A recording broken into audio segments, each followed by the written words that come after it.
Let's unbox the UF Doll T series from Kika Goods. By the way, you can get 10% off kikagoods.com with my promo code. Let's get started!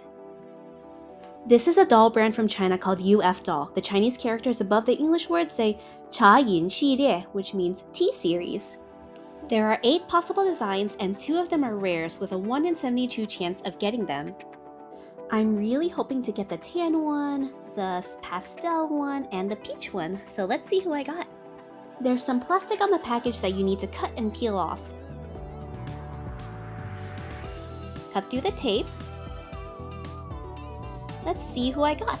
Oh, there's some white hair. I'm hoping... Yes, it's the pastel one that I really wanted. Here's a cute character card. They gave me 2 extra pairs of hands and feet, but I think it's only supposed to come with one of these bags. These are some extra hooks for restringing your doll, if you so choose. This card just has some tips about storing your doll. I put it through Google Translate, and it says to avoid storing the doll in excessive temperatures or extreme high or low humidity. Here's more info about your doll and how it's strung together. The smaller pictures show you how to take the head on and off. Here's her pastel dress. There's a lot of really cute details and it seems really well made. Some underwear for your doll, tiny plastic bows on elastic bands. There's 2 and I think they're supposed to go on her legs. A headband with a pink bow and a blue bow. And a big pink bow which is actually part of an apron for your doll. It has a plastic letter F on it. Here are her eyes, so it looks like you need to put in the eyes yourself. I follow this QR code and it just takes you to the UF Doll Weibo, which is like Chinese Twitter. Okay, I'm getting impatient, so let's unpack this doll. There's plastic covering the painted parts to protect it from getting scratched in transit. To remove the one on her face, you need to take off her bangs. And it comes off just like that. As you can see, her eyes are empty, so we need to put the eyes in ourselves. She has really cute sculpted details on her shoes. Her head has a really good range of movement, as do her arms. I'm not a huge fan of these glove hands because there's less wrist articulation, like you can only rotate them, but they do match her outfit. You can rotate and bend her torso. As a doll designer, I'm really picky about dolls being able to sit properly, and I'm glad to see that she does sit at a 90-degree angle. You can rotate her thighs and her ankles for a greater range of motion. She comes with a pair of bunny ears. These are the buns that go on her hair. You can swap out her bunny ears for these if you don't want her to be a rabbit. This is a magnetic base and some putty for the eyes. I'll show you how to use these a little later. Alright, let's add her eyes. First, you need to remove the faceplate from the body. Take apart her hair pieces. Notice that the S-hook connecting her head to the neck is in a keyed spot. To take the head off, you need to turn the hook so that it fits through the hole.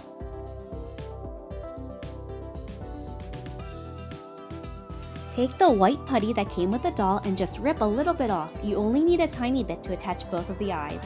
It's removable without leaving any residue or damaging the doll and can be reused over and over. I have a whole pack of this that I use to make my dolls hold items and to help them stay in certain poses. I'll take a tiny log of putty and put it around the edges of both eyes. This head is really small, so I'm using some pliers to help stick it into place. Leave some room around both eyes because the putty is going to squish and expand once you press in the eyeball. Now the eyeball orientation is kind of hard to get right, so don't attach it firmly in the beginning. Just loosely apply it on top of the putty to see if you like the placement. I'm using my pliers to help move the eye and get the right placement. Now I'm happy with this eye position, so let's put our head back on. Put the hook through the hole in the neck and use some pliers to lift and twist it so that the head stays on.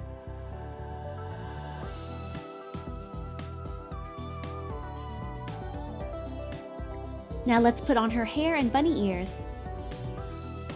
I'm kinda not feeling the ears look with this doll, so I decided to swap them out with those wing-shaped pieces.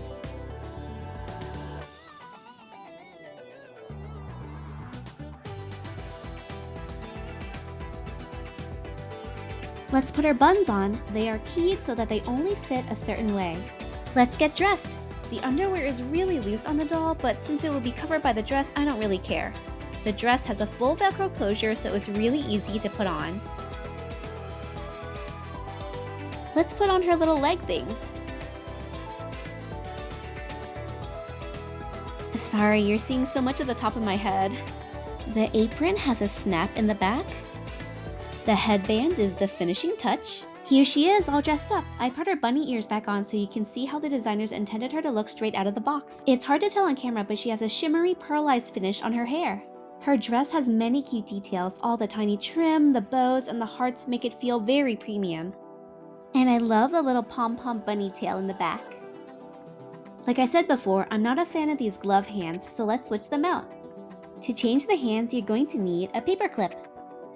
First, pull the hand until you see the elastic cord inside.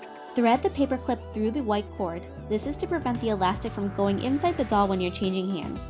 Trust me, you don't want that to happen because you're going to have to restring the whole doll. The glove hand fell off easily, so let's attach a new hand on the hook. Take out the paper clip, and I did it! Yay! Now let's change the other hand.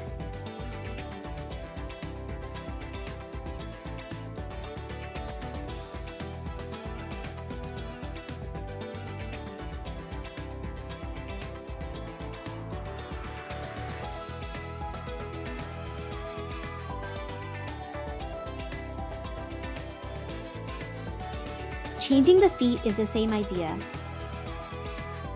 You're going to use a paper clip to hold the elastic cord in place.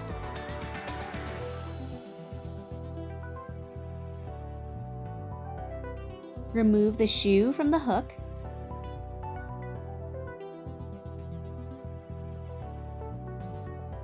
And put the new foot onto the hook.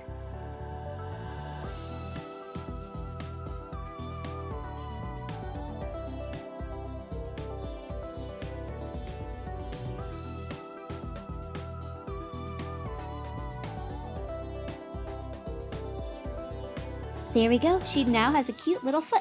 Let's do the other side.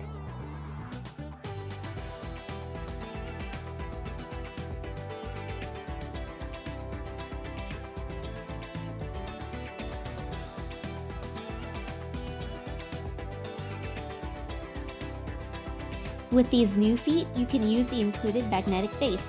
There's holes in her feet where you can insert these tiny magnets. The blue magnet has an adhesive on one side so you can peel off the label and stick it onto another surface. She actually stands pretty well with just her feet on the blue part. I think the magnets should still work with shoes on as long as the shoes are not too thick. Overall, I think this doll is a great value for the price. It comes with extra hands, feet, and hair pieces for you to customize. I'm going to redo her face up later, so I'll post a tutorial for that when it's ready. I have 2 more of these dolls from Kika Goods to unbox. Remember, you can get 10% off KikaGoods.com with my exclusive promo code. Thanks for watching!